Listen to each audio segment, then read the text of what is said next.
ராமானுஜர் ஒரு மந்திரத்தை உபதேசம் பெறுவதற்காக 16 முறையோ 18 முறையோ தன்னுடைய குருநாதரை சந்திப்பதற்காக திருக்கோஷ்டியூருக்கு போனார். கடைசியில தான் அவர் சொன்னார். இத்தனை முறை வந்ததற்கு பிறகுதான் சொன்னார் ராமானுஜருக்கே 18 தடவை அலைஞ்சுதான் அந்த மந்திரத்தை பெற முடியும்னா சாதாரண ஆளுகள்லாம் எப்படி அந்த மந்திரத்தை பெற முடியும்? அதை சொல்லி அவர் எப்படி கடை தேர முடியும்? ராமானுஜர் ஒரு பெரிய அறிவராக இருந்ததுனால அதை திருக்கோட்டியூர் கோபுரத்தின் மேல் ஏறி நின்று எல்லாரும் இதை சொல்லுங்கள், உங்களுக்கு எல்லாருக்கும் வழங்குகிறேன், இதை சொன்னால் நீங்கள் மோட்சம் பெறுவீர்கள், வைகுண்ட பதவி அடைவீர்கள்னு எல்லாருக்கும் சொல்லிடுறாரு.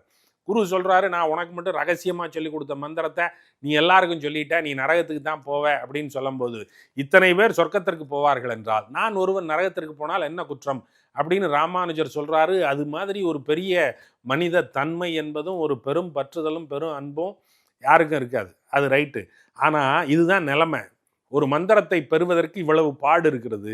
அந்த மந்திரம் எல்லாருக்கும் சொல்லக்கூடிய மந்திரமா? எல்லாருக்கும் நாக்கு பெறலுமா அந்த மந்திரத்தை சொல்றதுக்கு?